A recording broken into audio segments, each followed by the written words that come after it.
Buenos días a todos y bienvenidos a una nueva edición de Conversando con Europa, nuestro normalmente desayuno virtual. Pues ya es un poco tarde para un desayuno, o es más bien una merienda virtual. Una vez más os tengo que dar las gracias a los oyentes por vuestra participación, ya que Conversando con Europa se está convirtiendo en una parte habitual del programa de la Oficina del Parlamento Europeo en España, sobre todo gracias a los eurodiputados que, como nuestro invitado hoy, don Leopoldo López Gil, están siempre dispuestos a entrar en contacto con vosotros, con los stakeholders. Muchos de vosotros ya habéis participado en algunas conferencias, no todas, y ya para los que participan por primera vez, bienvenidos y esperamos tenerlos con nosotros en muchos eventos más.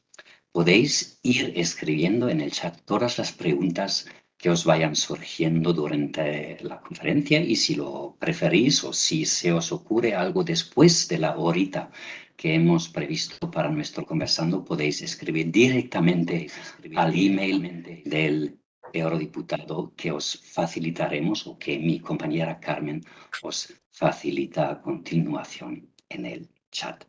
Como ya he mencionado, hoy tenemos el honor de contar con el eurodiputado Leopoldo López Gil, que nos va a hablar de la presidencia española y la importancia de las relaciones con Latinoamérica.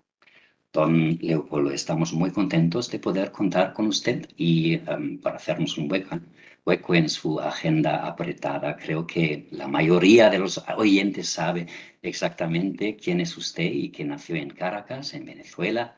Se licenció en Economía por la Universidad de Columbia en Nueva York y en Filadelfia y después trabajó en varios puestos en América y Latinoamérica, entre otras cosas, como presidente de la Academia Venezolana de Gastronomía, de Educrédito y del Centro Venezolano Americano. Los oyentes seguramente saben también que usted es el padre de otra persona muy emblemática de la oposición venezolana, Leopoldo López, mismo nombre.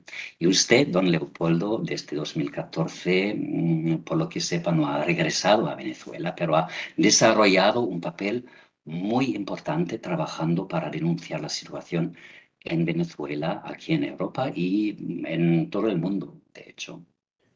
Don Leopoldo, usted entró como eurodiputado en 2019 en el Parlamento Europeo dentro del grupo del Partido Popular Europeo y actualmente usted es vicepresidente de la Comisión Parlamentaria Mixta con Chile y miembro de la Comisión de Exteriores, miembro de la Subcomisión de Derechos Humanos y de la Asamblea Parlamentaria Euro-Latinoamericana. Entonces es una amplia gama de funciones y no cabe duda de que su carrera política ha sido un camino lleno de esfuerzo y dedicación y toda su experiencia nos va a resultar muy útil en este encuentro en el que hablaremos, como ya he dicho, de la presidencia española y la importancia de las relaciones con Latinoamérica. Yo no voy a hablar más, ya le cedo la palabra a usted para darnos una pequeña introducción de su parte. Don Leopoldo. Bueno, muchísimas gracias. La verdad es que es un verdadero placer compartir con todos los oyentes. He visto la lista, es una diversidad, una amplitud enorme, no solamente de gente de empresas, también de la diplomacia. Es muy interesante el corte transversal de la sociedad española que tienen sus oyentes. Y desde luego para mí es una obligación tratar de transmitirle a todo el público, a nuestros votantes, el significado de nuestro trabajo en Bruselas, esta representación de la voluntad que se manifiesta mediante el voto.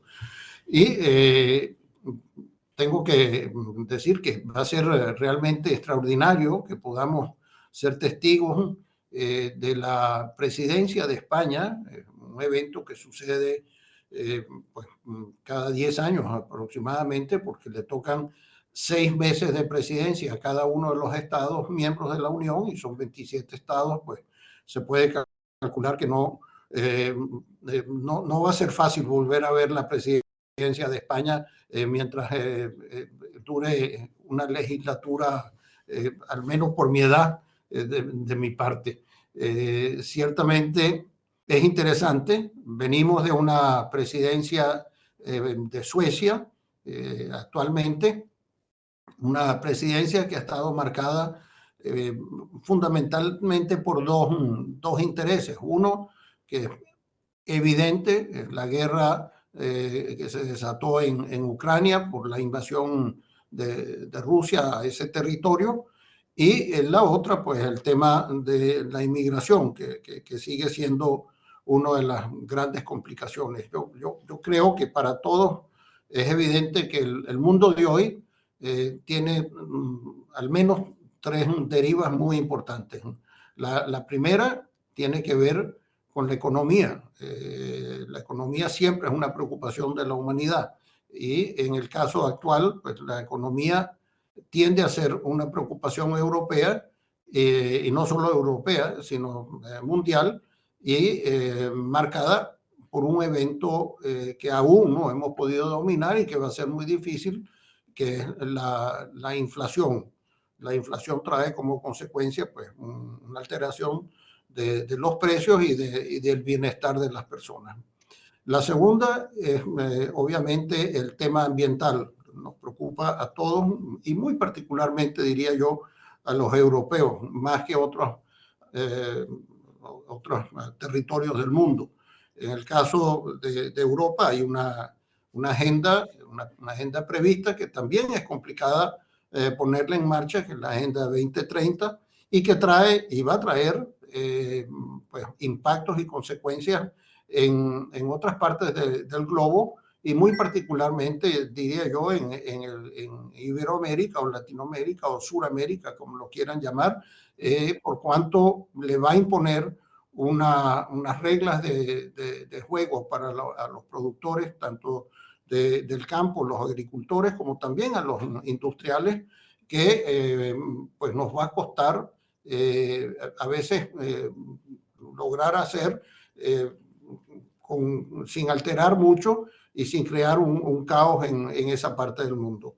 Y por último, la tercera, yo diría, gran preocupación mundial es el tema de las inmigraciones. Las migraciones de las poblaciones, por distintas razones, cada vez marcan más eventos internacionales muy complejos. En el caso de Europa, pues estamos sufriendo una continua inmigración no regulada que viene fundamentalmente de los países del norte de África, del Levante, y no tenemos que descuidar la proporción en el caso español de la inmigración también suramericana o iberoamericana, que para darles una idea, pues hoy en día constituyen aproximadamente el 40% de la población de origen migrante en España. Tiene su origen en Sudamérica o en los países suramericanos. Bueno, con estos eventos, pues lógicamente se va a encontrar el presidente Sánchez al frente de una conducción, de una agenda que va a tener que ver cómo encuadran estas preocupaciones que son fundamentales para el Parlamento Europeo dentro de la agenda también que debe ser fundamental para España. No sé si con esto pues le he dado una introducción y a lo mejor pues algunos de los oyentes pueden haber manifestado alguna pregunta. Sí, muchísimas gracias, don Leopoldo, por esta introducción.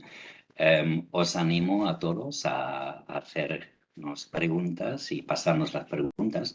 Yo tengo una, don Leopoldo. La presidencia da mucha fuerza al país que tiene la presidencia, o es más bien un papel de coordinación. Entonces, ¿se puede hacer mucha política durante la presidencia, que solo son 6 meses?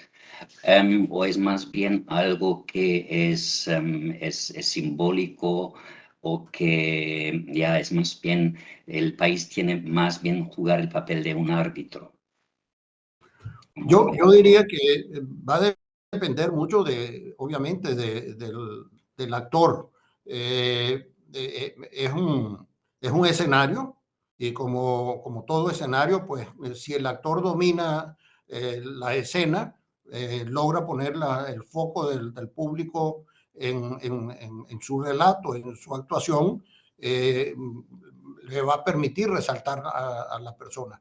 Desde el punto de vista de cuánto puede influir, no realmente puede influir en cosas muy puntuales de la agenda, como dije, pero el Parlamento Europeo, como todas las instituciones parlamentarias, se mueven más bien a pasos paquidérmicos, no son gacelas. Y los cambios nunca son cambios bruscos. O sea, se puede imponer una agenda para una discusión, pero lo cual no quiere decir que esa discusión se vaya a transformar en una regulación o en una nueva legislación ipso facto. Yo creo que tiene que entenderse que la persona, lo que sí le va a dar el privilegio de estar en la escena libre de competencia, como dicen. Va a viajar mucho, va a estar en todos los eventos internacionales representando a nuestra unión. Por lo tanto, desde luego, si se quiere usar como un elemento o instrumento para la propaganda política, se puede usar. Si se quiere usar como un elemento para la promoción del país, que es como debe usarse, también se puede usar, pero dependerá mucho del actor. Tengo aquí una pregunta de Declan Costello y Declan nos pregunta, ¿cuál es la situación con Mercosur? ¿Vamos a poder avanzar en las relaciones con Mercosur, entre Europa y Mercosur y con el Tratado de Comercio?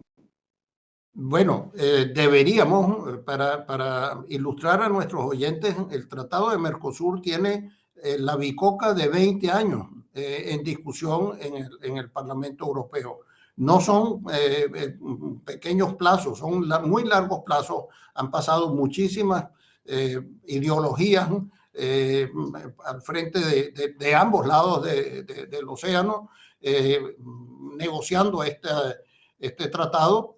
Y lamentablemente tengo que dar, es mi impresión, creo que van a pasar otros 20 años sin firmarse, porque ya en esta misma semana pasada hemos oído tanto a el gobierno de Holanda o la expresión del gobierno de Holanda como al propio presidente Macron decir que no están de acuerdo con la firma del Tratado de Mercosur tal y como está discutido y negociado hasta ahora.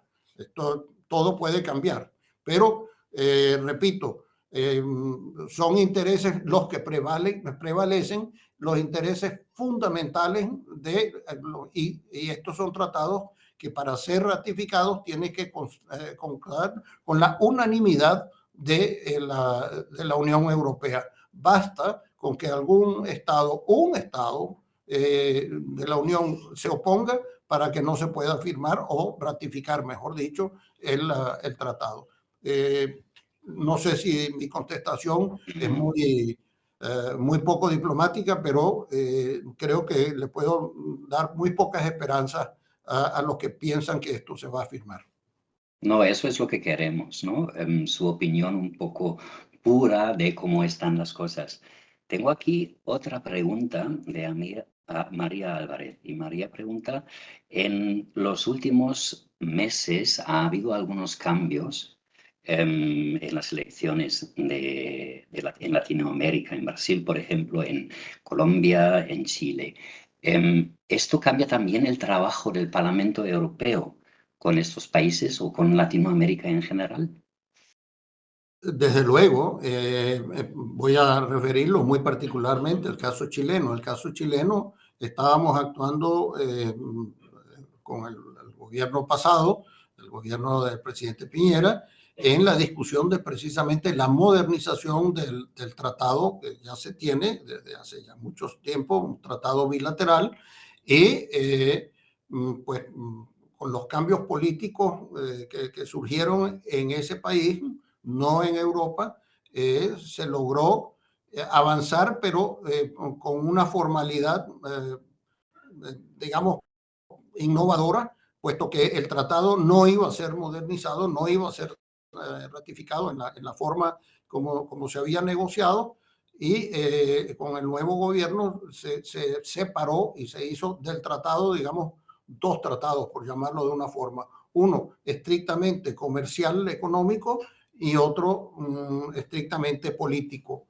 El económico, ya creo que podemos dar por firmado y anticipado y suponemos va a ser ratificado, mientras que el político pues quedará todavía en las gavetas y en las discusiones o los escritorios de los políticos de ambos lados del océano.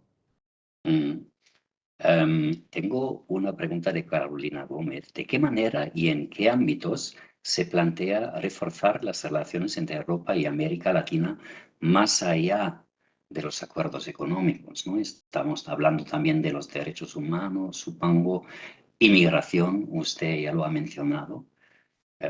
¿Puede explorar un poco más?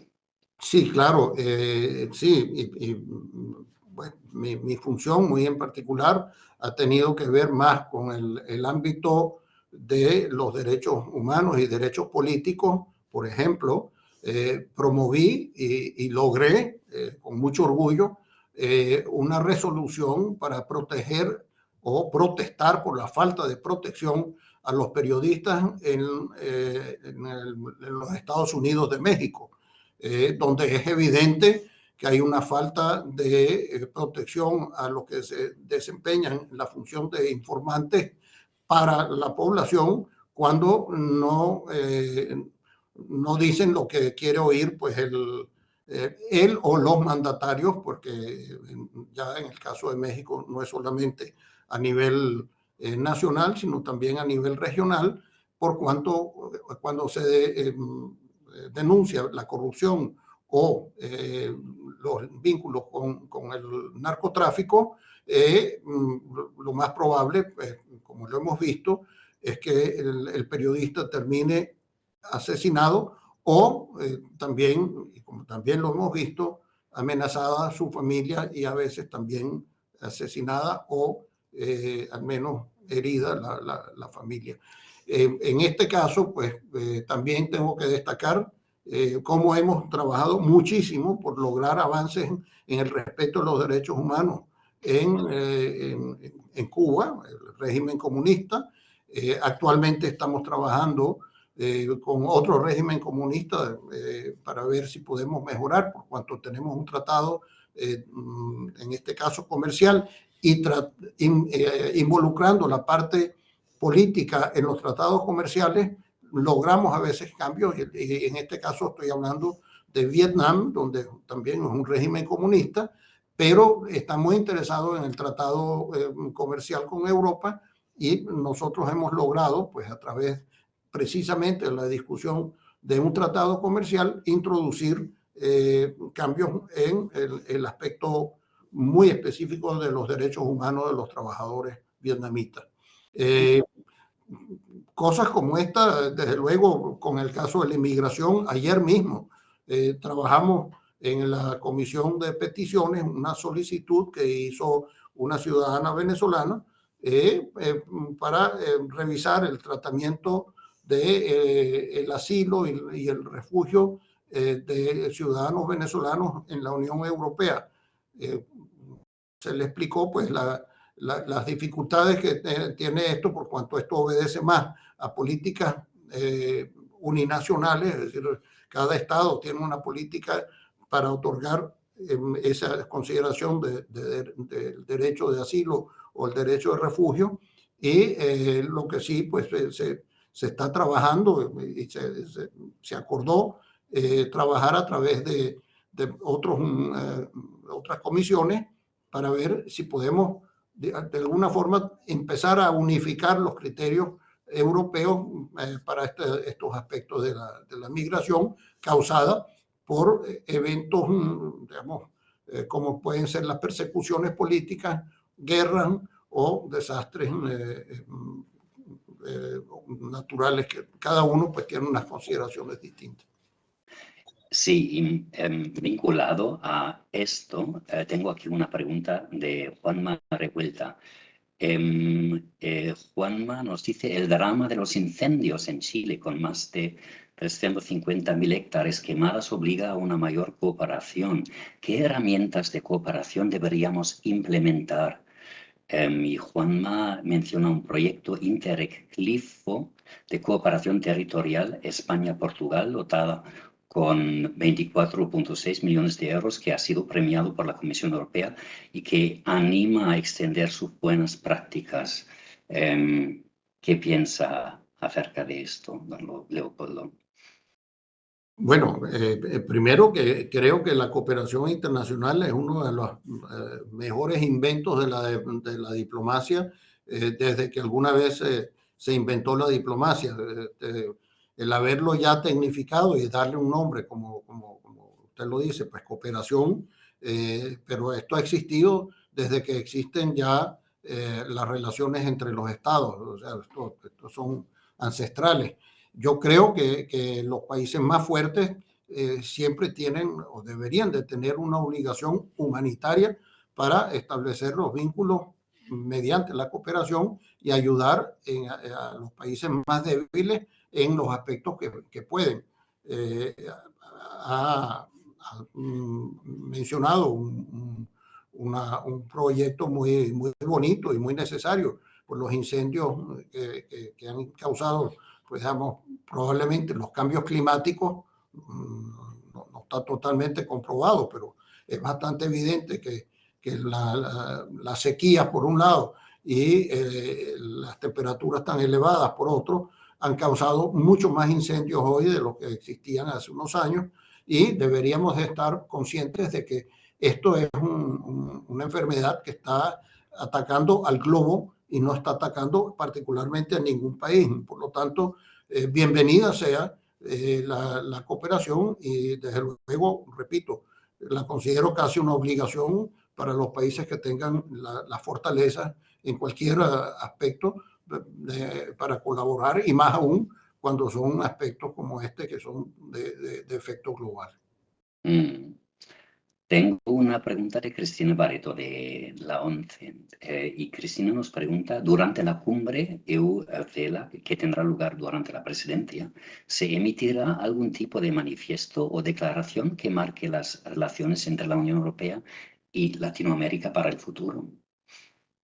Bueno, yo espero que sí. La primera, tendremos que ver que si a esta cumbre se van a invitar países que no respetan los derechos humanos o las representaciones de ellos.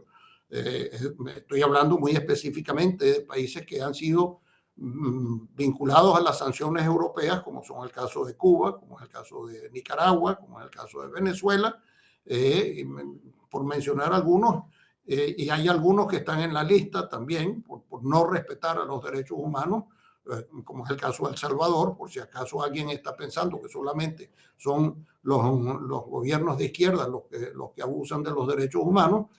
Aquí consideramos los derechos humanos no desde un aspecto ideológico, sino un aspecto de respeto a la Declaración Universal, y como tal, pues todos los países que abusen deben de ser excluidos, por lo menos no tratados en la misma rueda donde están sentados los países dignos, los países que respetan a todos sus conciudadanos.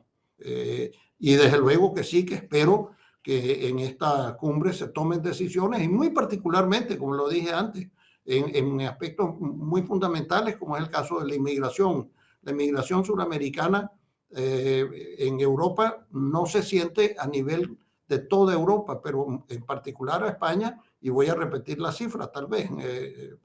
En España, la inmigración de origen suramericano es el 40% de la población migrante en España, que es el 15% de la población española.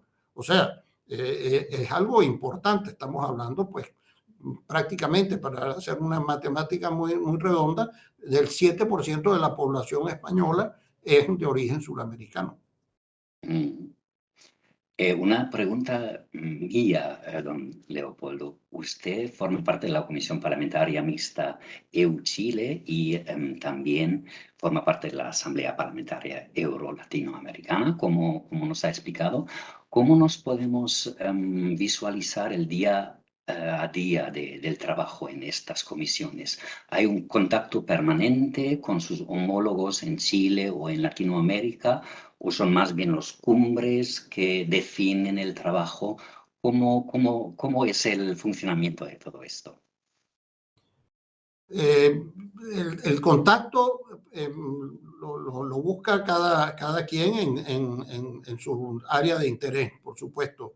En el campo mío me ha tocado, pues, particularmente el tema de seguridad y he redactado los informes que tienen que ver con seguridad desde el punto de vista de seguridad en lo que afecta a Europa y América Latina, desde el punto de vista europeo. Y ahí se hacen las sugerencias.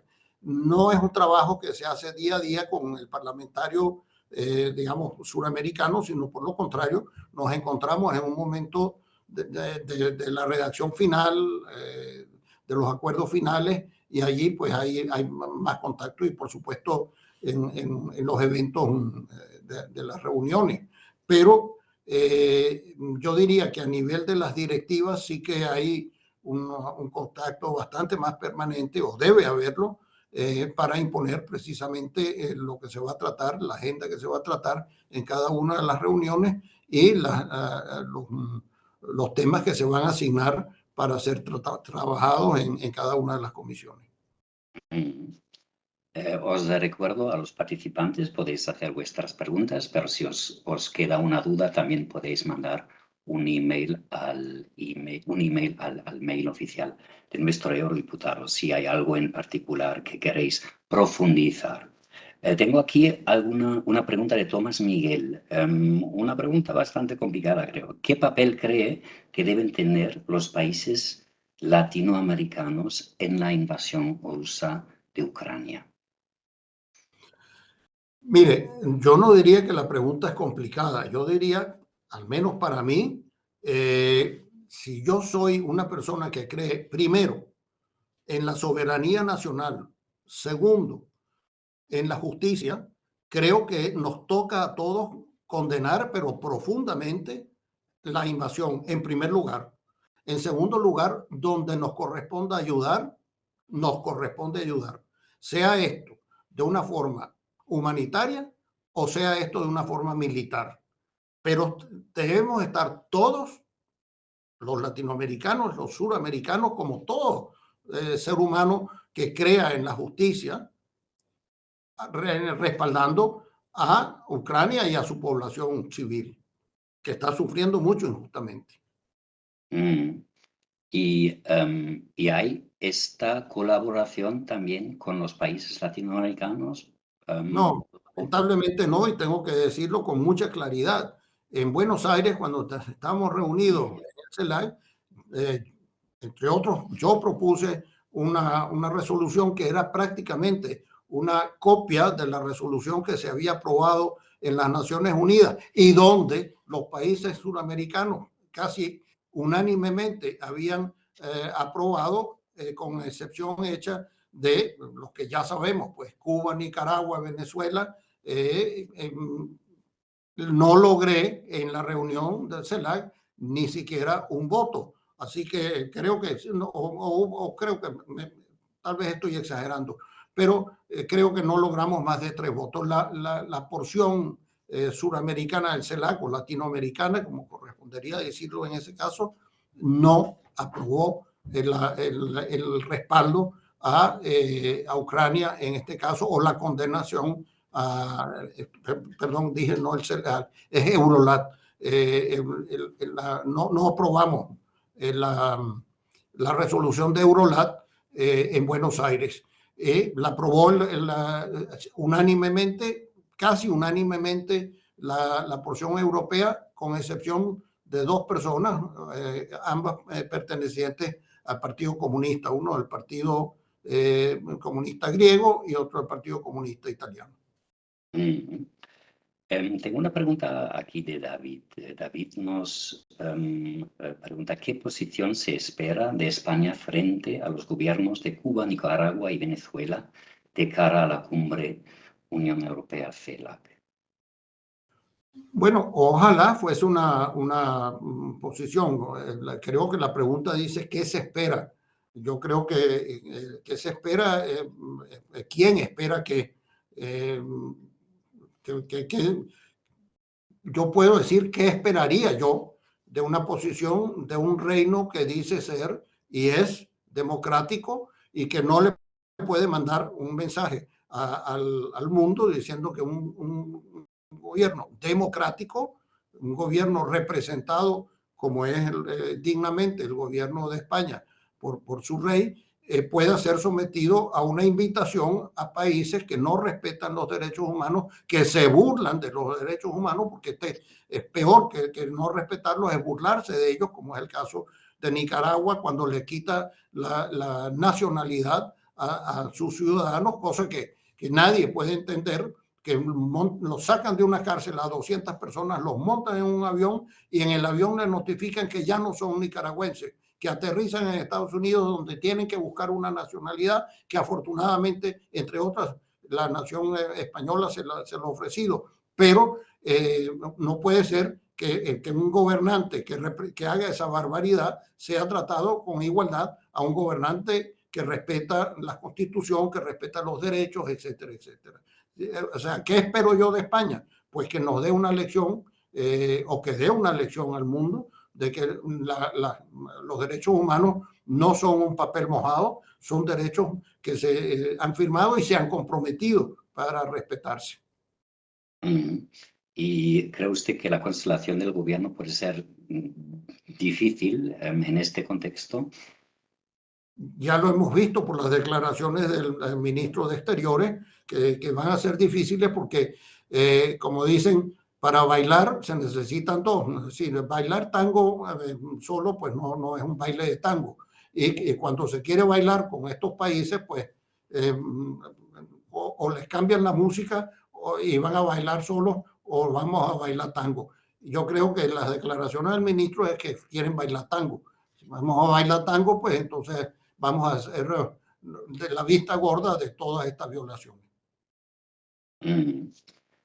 Nos pregunta Fulgencio Hurtado, ¿cuáles cree que deberían ser las prioridades de la presidencia española con respecto a Latinoamérica en concreto? Usted ya ha mencionado muchos aspectos, pero quizás lo puede resumir otra vez en algunos puntos de prioridades.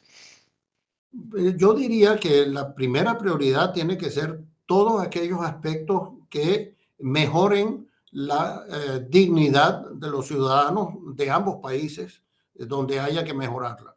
En segundo lugar, mejorar y asegurar la prosperidad de los ciudadanos de ambas naciones, de todas las naciones que componen este conglomerado. Y desde luego revisar no solamente a nivel oficial, político, sino también a revisar las posibilidades de unas mejores relaciones culturales, mejores intercambios y ayudas.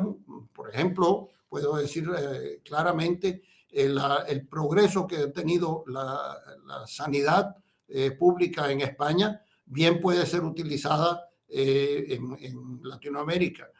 Otras experiencias españolas que pueden ser muy aprovechadas, si se quiere, y que pueden ser fáciles de transmitir, es asesoramiento para el sistema penitenciario. El sistema penitenciario en Latinoamérica en general es muy pobre, muy malo, muy deficiente. En el caso español, pues afortunadamente es bastante bueno, está entre los considerado entre los mejores de Europa. Así que creo que muchos campos de intercambio pueden ser muy efectivos. Y particularmente tenemos que recordar, y tal vez a los oyentes les interese esto, la Unión Europea, es decir, Europa, es el primer inversor en esa parte del mundo, en Hispanoamérica o Latinoamérica, Europa. Sin embargo, la influencia, hoy en día, la influencia de la República Popular China, los chinos comunistas, es inmensa y están aprovechando mucho como financistas para digamos, la actuación en la construcción de la infraestructura y el intercambio comercial, cosa que han hecho con mucho éxito en otro continente, el continente africano, y desde luego también en su propio continente, en el asiático. Creo que España podría jugar un papel enorme como bisagra entre esa parte del mundo, la América del Sur y Europa, y pues potenciar lo que ya dije antes, que destacar ese papel de primer inversor y continuar haciéndolo y convirtiéndolo también, probablemente lo pueden hacer en el gran constructor de la infraestructura suramericana. No le puedo. Usted ha mencionado esta guerra fría que ya se está creando un poco entre los Estados Unidos y China. Y claro, los Estados Unidos también tienen un papel importante en Latinoamérica. ¿Usted cree que nuestra influencia, nuestro papel en Latinoamérica va a crecer o va a bajar debido a esta guerra fría entre Estados Unidos y China? Yo creo que el papel de Europa está posicionado para crecer. Es una cuestión de aprovechar o no el momento. Usted lo ha dicho muy claro. Esa nueva Guerra Fría, esa nueva edición de Guerra Fría entre China y los Estados Unidos, hemos visto cómo lleva el foco no solamente económico, militar, pero también cultural hacia esa parte del mundo, digamos, hacia el oeste americano y no hacia el Caribe, hacia el sur.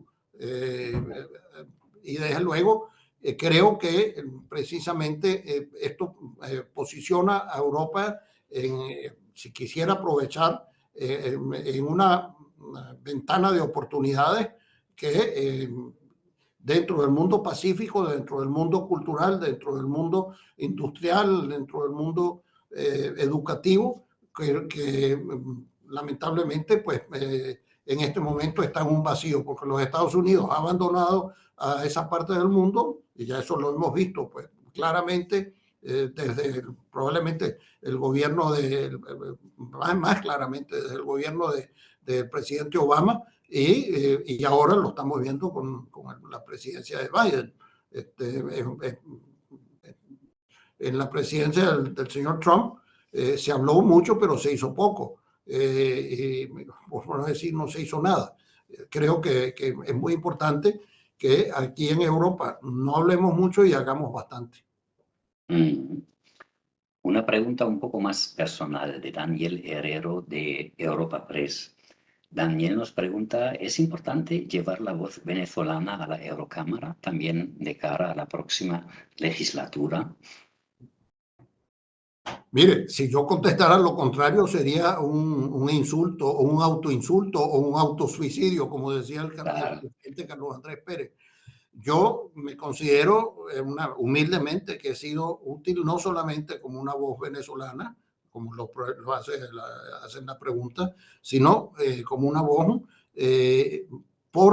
simplemente por el conocimiento y la sensibilidad que tengo, una voz de esa parte del mundo que es Latinoamérica, Hispanoamérica, Iberoamérica, incluyendo los no hispanoparlantes, porque el Caribe es francófono o angloparlantes, o los brasileros lusoparlantes. Por fin, yo creo que el simplemente conocer por mis experiencias propias y la sensibilidad que puedo tener por ello, mis contribuciones pueden ser bastante distintas, y desde luego mis preocupaciones porque se traten los temas. Así que tendría que decir humildemente, repito, no porque lo sea yo, cualquier otra persona que tenga incluso mucho mejores características que las mías, estarían bienvenidos, siempre deberían de estar bienvenidos en esta Cámara. Mm. Tengo una pregunta aquí de Loreto Barrenechea. ¿Cree usted que la cultura en particular puede tener un papel importante en cuanto a la resolución de conflictos, en cuanto a fortalecer las relaciones? Hemos hablado mucho de comercio, de los tratados, de los derechos humanos, pero ¿qué papel puede tener la cultura en todo esto?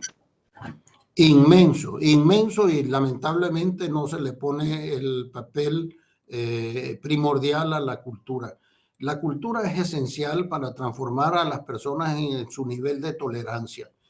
Una persona que no goce de, digamos, suficiente educación para comprender las diferencias que existen pues, entre las naciones, entre las personas, entre los idiomas, tiende a estar primero en la defensiva antes de estar en la disposición para remar juntos en la misma dirección. Yo creo que proyectos como el que se inició ya hace ya unos 30 años en Europa, con el Erasmus, es una evidencia de que esto ha sido importantísimo para Europa y desde luego en países como los Estados Unidos, con el proyecto de las becas Fulbright, se reconoce que es importante. Y estoy hablando solamente del aspecto de educación. En esto vamos a recordar, por ejemplo, que lo que descongeló las relaciones entre China y los Estados Unidos no fue ningún evento educativo, fue un evento deportivo. Fueron los campeonatos del tenis de mesa, del ping pong, bajo la presidencia del presidente Reagan. O sea, creo que el ser humano, lejos de encasillarse en los temas políticos netamente, debe darse el lujo de conocerse y expresarse, y por eso pues la importancia de las Olimpiadas Mundiales, de la Copa del Mundo del fútbol, de todas estas expresiones donde al final de cuentas simplemente nos damos, tomamos conciencia de que los seres humanos primordialmente somos iguales. Y lo que nos descompone a veces es precisamente las diferencias culturales. Juan Francisco Mejía complementa esto preguntando si deberíamos invertir más en Latinoamérica, tomar un papel más fuerte en cuanto a las inversiones. Supongo que también comparado con China, ¿no?, que está invirtiendo muchísimo en este momento. Desde luego que tenemos que invertir más, pero a diferencia de lo que estamos hablando de algunas otras opciones de inversión, las inversiones que se requieren para consolidar el desarrollo, o por lo menos mejorar la dignidad de la vida de los suramericanos, son relativamente pequeñas. O sea, estoy hablando en relatividad, porque no es lo mismo lo que se requiere para transformar, digamos, una sociedad desde el punto de vista tecnológico, de inversiones en cuestiones científicas, etcétera, a lo que puede ser simplemente cambios en las formas de cultivar la tierra o consolidar pues la distribución de las aguas potables, el cuidado de las aguas y los ríos, los océanos, la pesca. Es decir, son inversiones, no que voy a disminuir la importancia, sino que la relatividad es que son pequeñas en comparación a lo que puede ser el rédito de estas inversiones. Y pues por ello creo que es una gran oportunidad para Europa. Una pregunta que está más bien vinculada a esta. Eugenia Iturza nos pregunta cómo está afectando la crisis actual post-COVID y energética a las inversiones y proyectos de desarrollo de empresas europeas en Latinoamérica. Esa sí que es una pregunta muy compleja y requiere de un estudio que yo no creo tener. Lo que sí le puedo decir,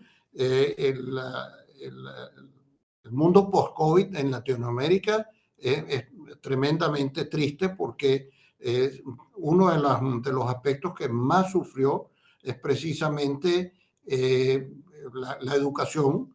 La educación se vio plagada de la deserción de los estudiantes que no volvieron a las aulas, con lo cual pues esto va a traer como consecuencia una mayor, en el futuro, una mayor susceptibilidad hacia el desempleo, por cuanto no van a estar preparadas las poblaciones para empleos que cada vez van a ser más exigentes en cuanto a educación se refiere. Otro aspecto que también sufrió mucho y es evidente ya mediante los estudios que se han realizado es el aspecto femenino, es decir, la mujer en Latinoamérica sufrió mucho más, tal vez porque en Latinoamérica el papel de la mujer como jefe de familia, como sustento de familia, es superior al de Europa, al de la mujer en Europa, y hemos visto pues que también la violencia de género fue otro de los aspectos que se hizo evidente en la sociedad post-COVID en Latinoamérica. O sea que sí, no sé si he contestado la pregunta, es una pregunta compleja Sí. y creo que requiere de datos que no los domino y me excuso por ello. No, por supuesto. Y yo repito, si vosotros los oyentes, si os queda una duda, si queréis profundizar, siempre podéis mandar un email al eurodiputado o a nosotros, a la oficina del Parlamento Europeo, y vamos a pasar esta pregunta a la oficina de don Leopoldo. Don Leopoldo, tengo aquí una pregunta de Gonzalo Higueras preguntando cuál es su lectura de la situación en Perú actualmente. Es una pregunta muy interesante y muy compleja. Cuando las sociedades se rigen por las constituciones a veces son difíciles de entender porque no son iguales, no son todas iguales, no son iguales en todos los países. La constitución peruana preveía pues, lo que intentó hacer el presidente Castillo era intolerable y se podía considerar como un intento de golpe de Estado, al tratar de disolver, sin contar con lo que estaba previsto en la Constitución, disolver su Congreso. Y por lo tanto estuvo bien tomada la decisión, en mi punto de vista, de la destitución de un presidente que simplemente por tener la investidura presidencial pretende sobreponerse a la propia mandato constitucional. Creo que la situación actual es muy compleja porque digamos, el, el tratar de controlar una situación de descontento social a veces conlleva el abuso de las fuerzas, porque las fuerzas armadas no están entrenadas suficientemente o no están bien dotadas suficientemente para hacerlo de una forma digamos, equiparable a la violencia con que se está manifestando la población civil. Es ahí el problema que surge en el Perú, pero creo que desde el punto de vista político, haciendo pues el análisis fuera del evento, de la violencia con que se ha recurrido pues tanto a la protesta como al control de la protesta, creo que políticamente se ha actuado correctamente desde el punto de vista constitucional y debemos de respetar lo que se decida constitucionalmente y acompañar al Perú en retomar pues el curso de la normalidad democrática. Mm. Tengo una pregunta acerca de entidades financieras.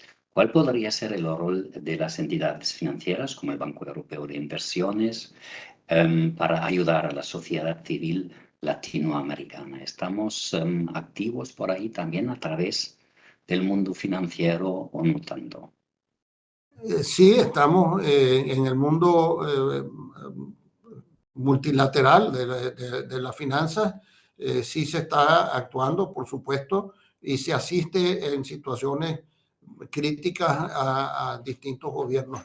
Tal vez en el caso de la banca central europea o el Banco de la Cooperación Europea podría estar mucho más volteada hacia Iberoamérica, pero entiendo pues que las prioridades se le estén dando a continentes más vecinos, como es el caso de África y algunos países de,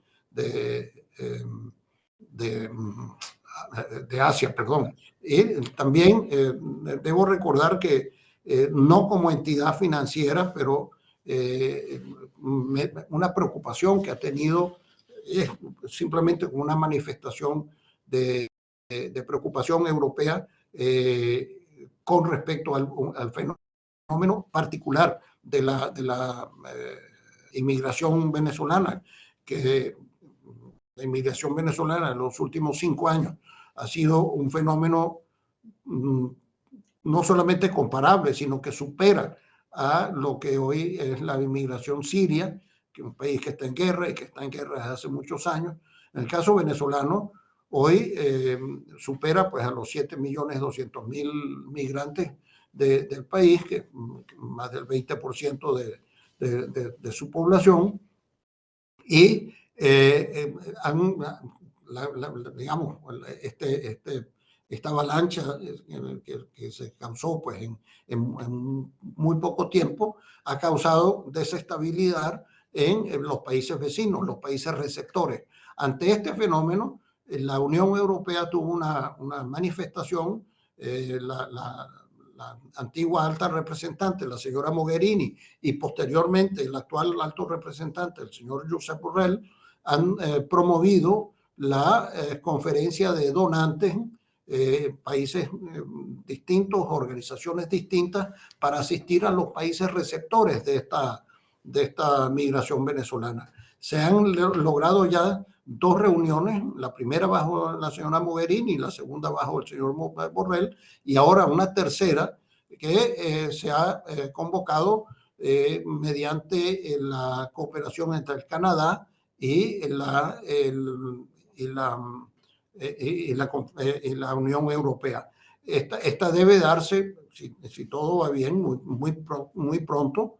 Ha sido interrumpida pues, por el tema del COVID, como todas las cosas, pero debo decir que esto ha movilizado no solamente donaciones, sino también inversiones para lograr que esta migración pueda ser insertada en el mundo laboral, el mundo pues de la sociedad digna de cada uno de sus países.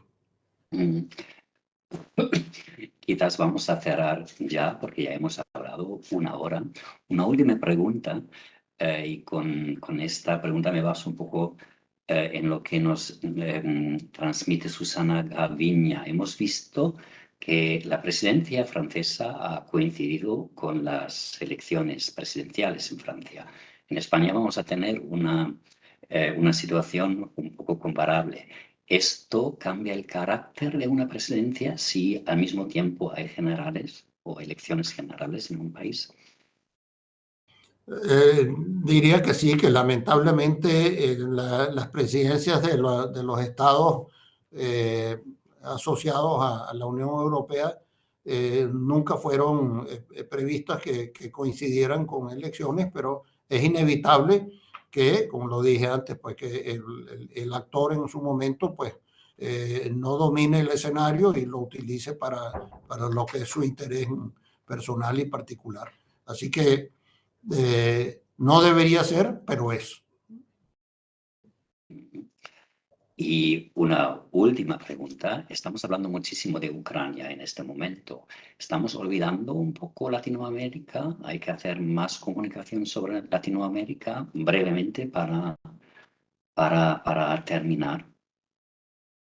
Desde luego, pero también los latinoamericanos deberían de hacer un esfuerzo por darse a conocer y dar a conocer no solamente pues digamos, los aspectos negativos de cada una de las sociedades, porque cuando oímos de Latinoamérica en el mundo europeo, usualmente es por las malas noticias, es decir, o porque se está abusando de los derechos humanos o porque ha habido una catástrofe natural que no podemos controlar. Es decir, nunca, pero ¿cuántas veces oímos de que se ha nombrado un director de orquesta en la Filarmónica de Nueva York a un venezolano, por ejemplo, el señor Dudamel? ¿Por qué no es noticia las cosas? O que el científico colombiano tal lo han nombrado director de los laboratorios internacionales en la Pfizer o algo así. ¿Por qué? ¿Por qué los latinoamericanos no hacemos también un esfuerzo por estar presentes con lo positivo?